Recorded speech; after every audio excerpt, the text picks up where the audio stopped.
बिस्मिल्लाहिर्रहमानिर्रहीम अस्सलाम वालेकुम वरहमतुल्लाहि वबरकातुहू। बच्चों कैसे हैं आप सब। बच्चों आज जो है हमारा चैप्टर नंबर 2 का लेक्चर नंबर 2 है और आज का बच्चों हमारा आर्टिकल है रेक्टेंगुलर कोऑर्डिनेट सिस्टम।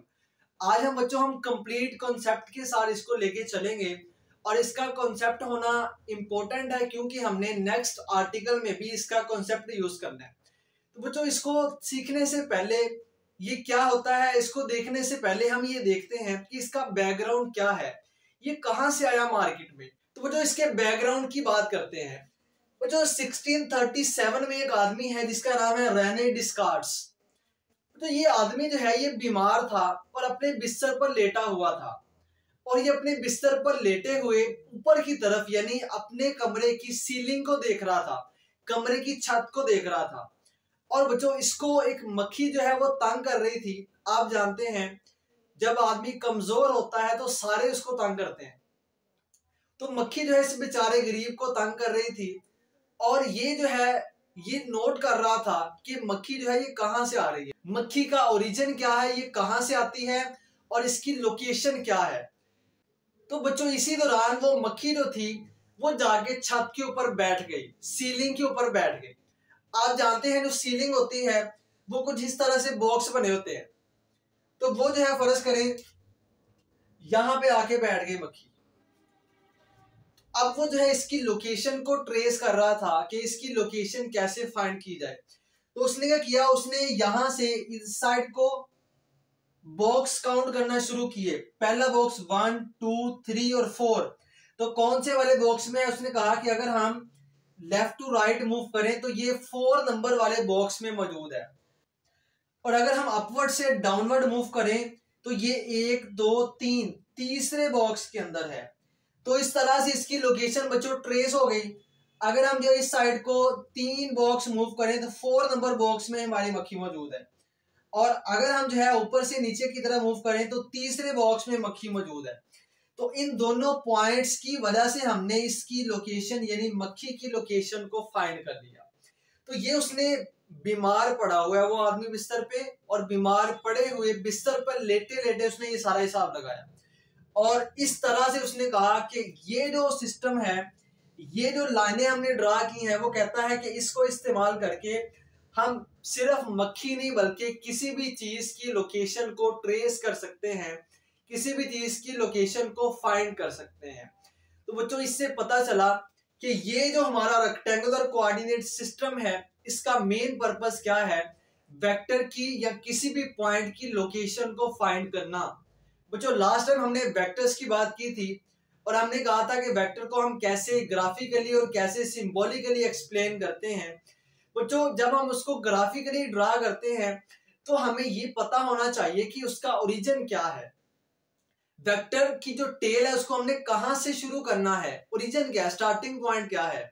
और स्टार्टिंग पॉइंट के साथ साथ हमें ये भी पता होना चाहिए कोई भी पॉइंट या कोई भी वेक्टर किस पोजीशन पे लोकेट करता है और इसकी लोकेशन को बच्चों फाइंड करने के लिए हम इस्तेमाल करते हैं रेक्टेंगुलर कोऑर्डिनेट सिस्टम। तो जो ये सारा था इसका बैकग्राउंड। अब हम देखते हैं जो हमारी बुक में लिखा हुआ है कि रेक्टेंगुलर कोऑर्डिनेट सिस्टम होता क्या है। तो जो इसकी डेफिनेशन की बात करते हैं, डेफिनेशन क्या है, डिफाइन है बच्चों इसकी 2 reference lines drawn at right angle to each other.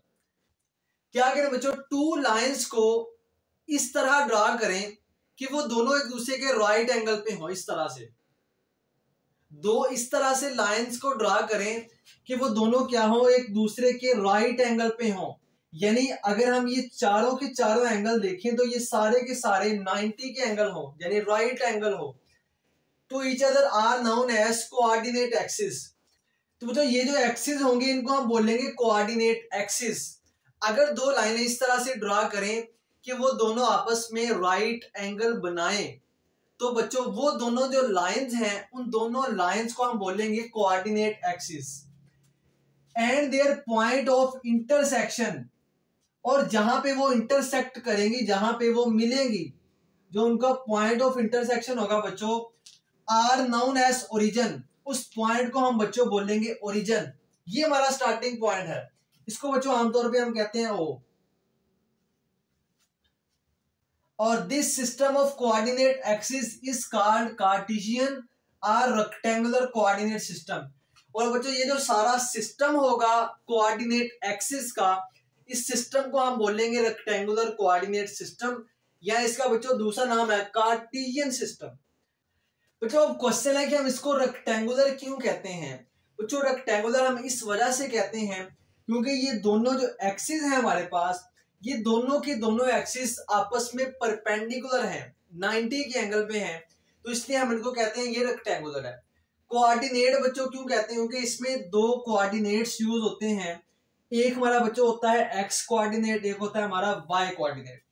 अब हम इसकी मजीद एक्सप्लेनेशन की बात करते हैं। तो ये जो हॉरिजॉन्टल लाइन है इसको हम एक्स एक्सिस कहते हैं। एक्स एक्सिस बच्चों क्या है, हॉरिजॉन्टल एक्सिस है। और बच्चों जो वाई एक्सिस है ये हमारे पास वर्टिकल एक्सिस होता है। तो ये बच्चों हमारा हॉरिजॉन्टल एक्सिस कौन सा एक्स एक्सिस है, वर्टिकल एक्सिस हमारा बच्चों वाई एक्सिस है। और इन दोनों एक्सिस को हम क्या कहते हैं, कोऑर्डिनेट्स। ये बच्चों हमारा होगा एक्स कोऑर्डिनेट, ये हमारा होगा वाई कोऑर्डिनेट। बच्चों इसके बाद ये जो हमारा एक्स एक्सिस है इसके सेंटर से लेके राइट साइड वाला सारा का सारा पोर्शन बच्चों पॉजिटिव होगा, और इसको हम कहते हैं पॉजिटिव एक्स एक्सिस। और बच्चों ये जो इसका लेफ्ट साइड वाला पोर्शन है ये सारी की सारी वैल्यूज हमारे पास नेगेटिव होंगी, तो बच्चों इसको हम बोलते हैं नेगेटिव एक्स एक्सिस।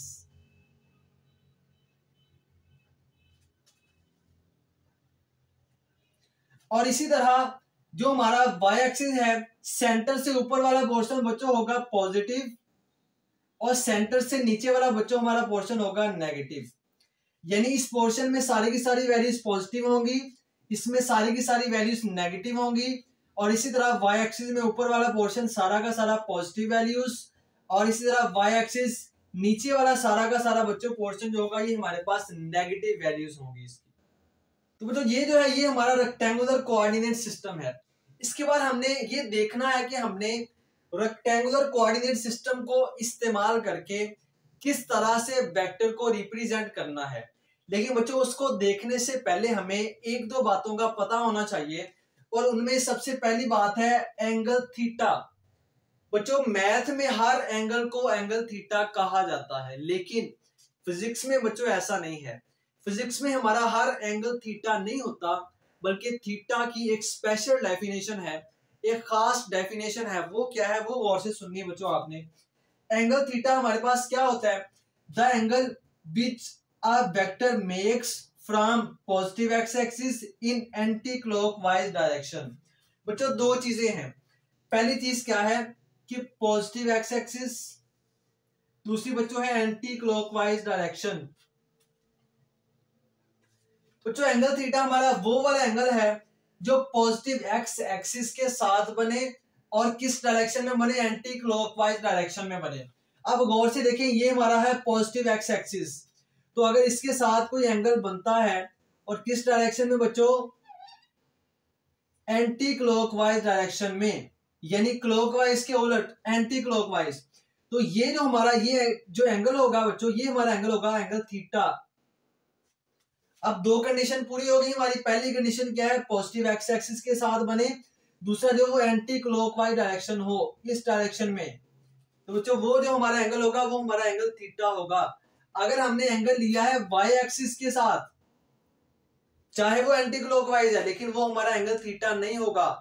हमारा एंगल थीटा हमेशा वो होगा जो इस एक्सिस के साथ बने और किस डायरेक्शन में हो बच्चों, एंटी क्लॉकवाइज डायरेक्शन के अंदर हो। तो बच्चों अब हम देखते हैं कि हम किसी भी वेक्टर को रेक्टेंगुलर कोऑर्डिनेट सिस्टम के जरिए से किस तरह से रिप्रेजेंट करते हैं। तो बेटा इसके बाद है हमारे पास रिप्रेजेंटेशन ऑफ अ वेक्टर। बच्चों हम वेक्टर्स की रिप्रेजेंटेशन की जब बात करेंगे तो हम इसको दो तरह से एक्सप्लेन करेंगे, एक हम एक प्लेन के अंदर, दूसरा हम स्पेस के अंदर। अब प्लेन और स्पेस का मतलब क्या है पहले इसको समझ लेते हैं। बच्चों एक हमारे पास होता है प्लेन वेक्टर और एक हमारे पास होता है स्पेस वेक्टर। जो वेक्टर को हम प्लेन में किस तरह से रिप्रेजेंट करते हैं और स्पेस में किस तरह से रिप्रेजेंट करते हैं, ये देखने से पहले हमें ये पता होना चाहिए कि प्लेन वेक्टर और स्पेस वेक्टर का मतलब क्या होता है। तो जब हम कहते हैं कोई चीज एक प्लेन में पड़ी हुई है तो इसका मतलब होता है कि उसके अंदर सिर्फ दो एक्सिस हैं। जिस तरह से ये हमारे पास एक एक्स एक्सिस है, ये हमारे पास एक वाई एक्सिस है। बच्चों जो टू डायमेंशनल होता है उसका मतलब होता है कि ये चीज एक प्लेन में पड़ी हुई है जिसके दो एक्सिस हो एक्स और वाई, जिसके दो कोऑर्डिनेट्स हो X coordinate and Y coordinate, और इसमें सिर्फ एक एंगल हो जो उसको हम कहते हैं ये हमारे पास प्लेन है। फॉर एग्जाम्पल बच्चों हमारे पास ये देखें, ये हमारे पास एक है एक्स एक्सिस और ये एक हमारे पास है बच्चों वाई एक्सिस। आप गौर से देखिए कितने एक्सिस हैं, ये एक्स और ये वाई, दो एक्सिस है हमारे पास। एंगल कितना है दरमियान में, एंगल हमारा एक ही एंगल है, एंगल थीटा, और दो हमारे पास कोऑर्डिनेट्स हैं, ये हमारा एक्स कोऑर्डिनेट है, ये हमारा वाई कोऑर्डिनेट है। तो जो इस तरह की सिचुएशन को हम बोलेंगे ये हमारे पास प्लेन है। तो जो इस तरह से ये हमारे पास जो है एक एक्स एक्सिस है, ये हमारे पास वाई एक्सिस है, तो ये एक प्लेन में पड़े हुए हैं, इनके दरमियान एक ही एंगल है और ये दो कोऑर्डिनेट्स हैं। और बच्चों इस प्लेन को हम जो है व्हाइट बोर्ड पे इस तरह से ड्रा कर सकते हैं जैसे ये हमने किया हुआ है। तो प्लेन को हम जो है व्हाइट बोर्ड पे ड्रा कर सकते हैं क्योंकि इसकी सिर्फ दो डायमेंशन है, कोई तीसरी इसकी डायमेंशन नहीं है, कोई तीसरा एक्सिस यहाँ पे मौजूद नहीं है। अब हम देखते हैं कि हमने वेक्टर को प्लेन के अंदर किस तरह से रिप्रेजेंट करना है, उसके बाद हम स्पेस वेक्टर की बात करते हैं। कुछ फॉर एग्जांपल हमारे पास जो है यहाँ पे एक पॉइंट है, यहाँ पे हम इसकी लोकेशन को फाइंड करना चाहते हैं, तो हम क्या करेंगे, एक्स एक्सिस में पहले मूव करके जाएंगे, 1 2 और 3 हमने जो है यहां से मूव करना स्टार्ट किया और हम यहाँ पे 3 पे आ गए। और अगर हम वाई एक्सिस में मूव करें तो 1 2 3 वाई एक्सिस में मूव किया, वाई एक्सिस में मूव किया तो हम यहाँ पे 3 पे आ गए। अगर हम ये दोनों एक्स और वाई एक्सिस की डॉटेड लाइन को ड्रा करें तो हम जो है इस पॉइंट तक पहुंच जाते हैं। तो ये जो पॉइंट था हमने इस पॉइंट की लोकेशन को फाइंड कर लिया। किस तरह, हम 3 स्टेप हमने मूव किया एक्स एक्सिस के अलोंग और बच्चों 3 स्टेप हमने मूव किया वाई एक्सिस के अलोंग, तो हम अपनी इस डेस्टिनेशन तक पहुंच गए, हम अपनी इस लोकेशन तक पहुंच गए। अगर हम यहाँ ओरिजिन से लेके यहाँ तक की लाइन ड्रा करें तो ये बच्चों हमारे पास इस पॉइंट की लोकेशन आ जाएगी और इस पॉइंट का एड्रेस आ जाएगा। अगर हम इस एड्रेस को लिखना चाहें तो कैसे लिखेंगे बच्चों, एक्स एक्सिस हमारे पास कितना है 3 है, तो यहाँ पे हम लिखेंगे 3, और बच्चों वाई एक्सिस हमारा कितना है, ये भी 3 है, तो यहाँ पे हमने लिखा 3, तो P33 ये हमारा इस पॉइंट का एड्रेस आ गया। अगर हमने किसी आदमी को बताना है कि भाई यहाँ पे आ जाओ तो हमने क्या कहना है, हमने इसको कहना है कि भाई P33 पे आ जाओ, तो ये हमने इसको बता दिया एड्रेस। तो ये बच्चों हमारे पास होता है प्लेन वेक्टर की रिप्रेजेंटेशन।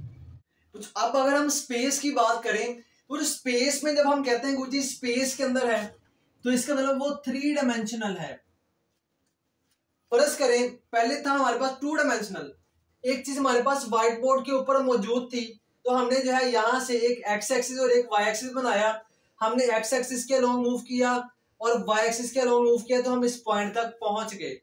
अब फर्ज करें एक चीज जो है वो पहले यहाँ पे थी, अब वो मूव करके जो है वो यहाँ पे आ गई है, यहाँ पे थी यहाँ से मूव करके यहाँ पे आ गई। अब जब ये यहाँ पे आ गई तो हम एक्स एक्सिस में भी मूव करेंगे, वाई एक्सिस में भी मूव करेंगे, और हमें यहाँ से यहाँ तक इस पॉइंट तक आने के लिए एक और एक्सिस भी चाहिए।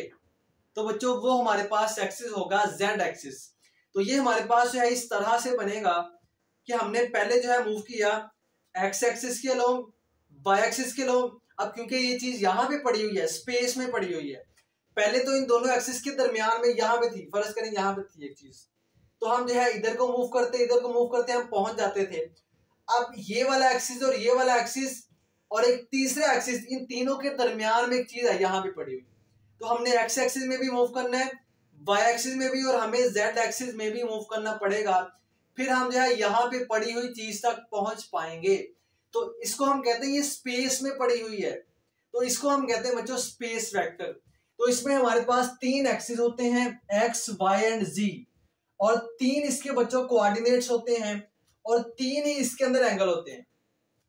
जैसा कि पहले हमारे पास था एक्स एक्सिस वाई एक्सिस, और हम अब यहाँ पे, और बच्चों अब यहाँ पे जो है तीसरा एक्सिस आ गया इस तरह से, और ये तीसरा एक्सिस भी जो है 90 के एंगल पे होगा, लेकिन क्योंकि हम जो है यहाँ से इधर को लाइन ड्रा नहीं कर सकते तो हम इसको जो है अज्यूम करते हैं कि ये हमारी यहाँ पे लाइन है, इस तरह ये वाली लाइन है। तो ये बच्चों हमारे पास जो है ये बन जाएगा स्पेस वेक्टर का 3 डायमेंशनल व्यू। तो ये हमारा हो गया X axis, Y axis, Z axis. ये तीनों एंगल जो है 90 के एंगल पे होते हैं और बच्चों यहाँ पे 3 एंगल होंगे, एक्स और वाई के दरमियान अल्फा होगा, वाई और जेड के दरमियान बीटा होगा और जेड और एक्स के दरमियान बच्चों होगा हमारा गैमा। ये हमारा गैमा होगा बच्चों। 3 हमारे एंगल होंगे, 3 कोऑर्डिनेट्स और 3 एक्सिस। इस तरह की सिचुएशन में अगर एक वेक्टर पड़ा हुआ है तो हम कहते हैं कि ये हमारा 3 डायमेंशनल वेक्टर है या स्पेस वेक्टर है। बच्चों अब हम देखते हैं कि हमने एक वेक्टर को स्पेस के अंदर किस तरह से रिप्रेजेंट करना है। जो बहुत आसान है, बहुत सिंपल है। जैसे यहाँ पे हम जो है 2 एक्सिस ड्रा करते हैं तो यहाँ पे हम 3 एक्सिस ड्रा करेंगे। गौर से देखो, ये हमारे पास आ गया एक्स एक्सिस, ये वाई एक्सिस और ये हमारे पास एक तीसरा एक्सिस आ गया जेड एक्सिस। गौर से सुनना है आपने बच्चों, ये तीसरा एक्सिस हमारा जो है इस डायरेक्शन में है यहाँ पे, तो इसको क्योंकि हम यहाँ पे ऐसे ड्रा नहीं कर सकते, हमारा व्हाइट बोर्ड 2D है, 2 डायमेंशनल है, तो हम इसलिए हमने इसको जो है इस तरह से ऐसे ड्रा कर ली। ये हमारा तीसरा एक्सिस है। अब गौर से सुने, ये हमारे 2 एक्सिस थे पहले, ये हमारा तीसरा एक्सिस है। अब वेक्टर कहाँ पड़ा हुआ है, यहाँ पे ऐसे पड़ा हुआ है। तो हमने जो है एक्स एक्सिस में भी मूव करना पड़ेगा, हमें वाई में भी और जेड में भी मूव करना पड़ेगा। तो ये हमारा वो वेक्टर पड़ा हुआ है, तो हमने एक्स एक्सिस में भी मूव किया, तो एक्स एक्सिस और इस वेक्टर के साथ एंगल बच्चों होगा अल्फा। और हमने वाई एक्सिस में भी मूव किया तो वाई और इसके तरह बच्चों एंगल होगा बीटा। और हमने जेड में भी मूव किया तो जेड के साथ बच्चों इसका एंगल होगा गैमा। तो ये बच्चों इसके 3 एंगल होंगे और 3 इसके एक्सिस होंगे और 3 बच्चों इसके कोऑर्डिनेट्स होंगे। बच्चों ये कॉन्सेप्ट के हवाले से इंपॉर्टेंट आर्टिकल था क्योंकि ये हमारे नेक्स्ट आर्टिकल में भी इस्तेमाल होना है। तो अगर आपको किसी पॉइंट की समझ नहीं आई, किसी भी किस्म का डाउट है, कोई भी क्वेश्चन है, आप कमेंट सेक्शन में पूछ सकते हैं। बहुत सारा ख्याल रखिएगा। इजाजत दीजिए। अल्लाह हाफिज।